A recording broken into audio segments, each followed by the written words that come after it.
All right, good day, tubers. Here's a little follow-up on the Sigma BC 10.0 wired bicycle computer. 10 functions, apparently. That's why they call it the BC 10. Here's the instruction sheet. Here's the actual unit.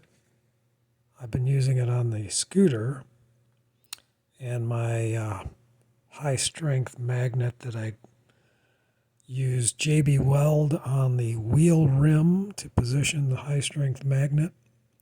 Glue it onto the wheel rim has been working successfully with just a single small rectangular magnet. You can see my previous video on that.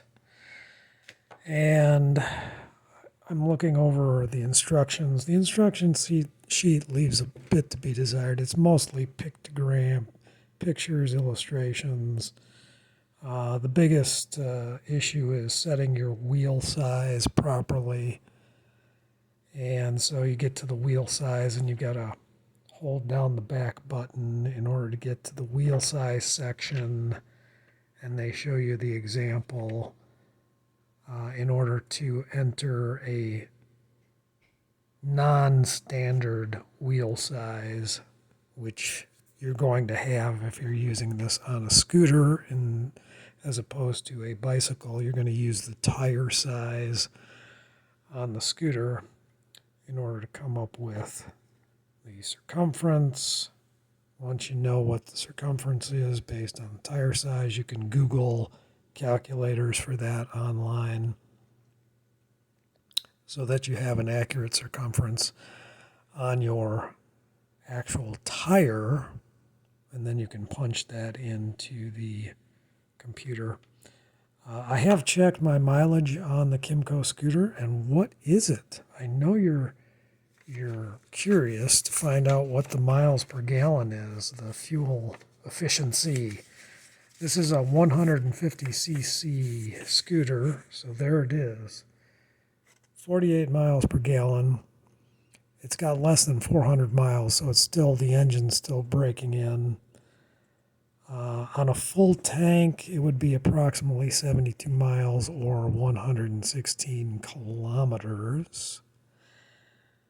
So, again, not all that great as far as miles per gallon.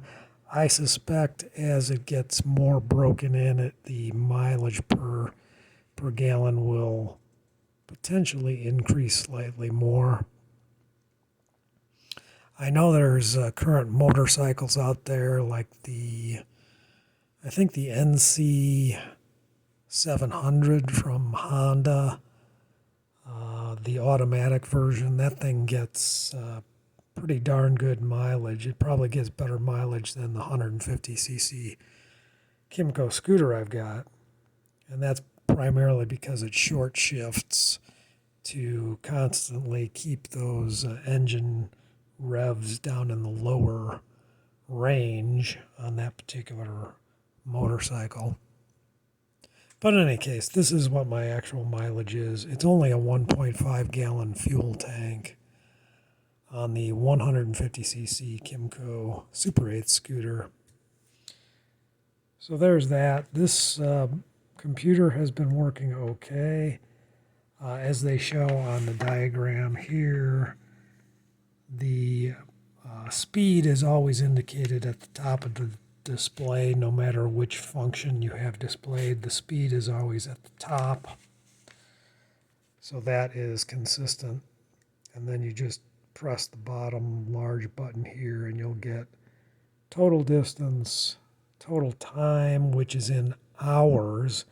One of the frustrating things is they don't show you the units on the lower part. You're just kind of left to guess what the units are.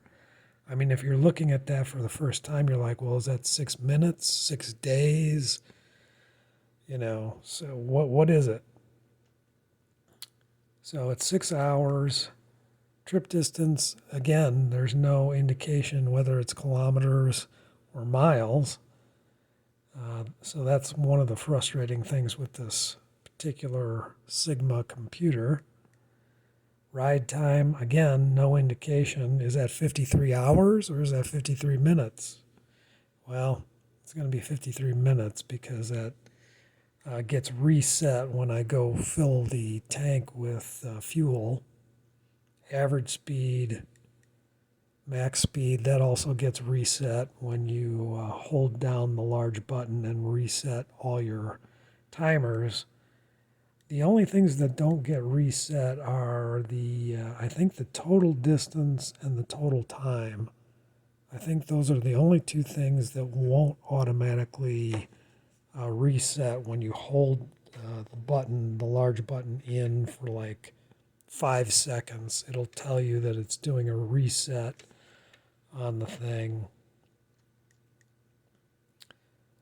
So yeah, it's been working quite well and happy with it. It does not have any backlighting, so if you're using this at night, you're going to be not able to see it unless you've got some sort of light that is shining on it indirectly.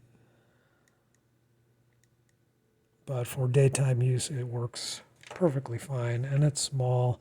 It activates automatically when your wheel starts spinning and the magnet starts going past the little magnetic pickup that's mounted on the fork. It will automatically start. You don't have to turn this on. So that's nice. And so far it's been weather-proof. It's been out in the rain.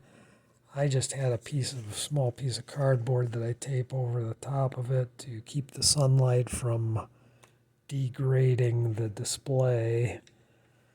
And this has worked okay. This would be better with a little bit of waterproofing, spray waterproofing on it if you're going to use cardboard like this.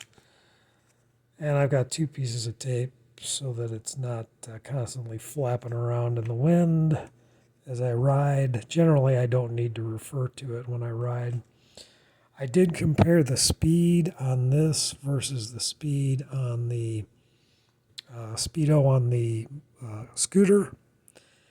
And the scooter is accurate and agrees with the bike computer up to about 30 miles an hour. The two basically are consistent with each other. Above 30 miles an hour, there's some difference in the displays, but it's not huge. But they will not match completely once you go above 40. Top speed on the KYMCO scooter, I don't know what it is yet. I've only taken it up to a max of 40 miles an hour because the engine is still being broken in. From what I've read, the top speed is somewhere around 50 miles an hour, 55, thereabouts. But it's a lightweight bike. It's only like 268 pounds. So when it's windy out, the bike gets blown side to side very easily. And if you're going 40, even if you're going 30 miles an hour, it's a bit frustrating because you're constantly being blown around on the road because it's a very lightweight machine. So I don't know that I would want to be driving 50 miles an hour down the road when it's windy on this thing. Again, I just use it locally here, going to work and going around town, and it's perfectly fine for that. But I would definitely not want to take it out on the highway. We've got a lot of large trucks that carry double trailers, in some cases triple trailers. There's countless tires on the pavement on those big trucks. And you're going to get all kinds of not only wind blast, but debris getting kicked up off the road, grit and stones and everything. And this is farm country, so there's a lot of those trucks on the road, especially come harvest time. But you see them every week on the roads out here. You'll see those big trucks. So this is not a machine that I would want to be traveling the highways out here with unless I had no other choice. So that's my little summation on the bike computer and my mileage on that as far as my recent calculation. 48 miles per gallon, not bad, not great, but not bad considering it's a 150cc motor. Now, if you were using a 50cc moped, you would get probably twice that miles per gallon, maybe even more. It all depends on how much you're doing this and whether you're going flat out all the time, or things like that, how fast you're accelerating. The more you do this, the less mileage you're going to get. So if you're gentle on the throttle, then you'll get a little bit better mileage. Anyway, that's my summary on that. Hey, thanks for watching.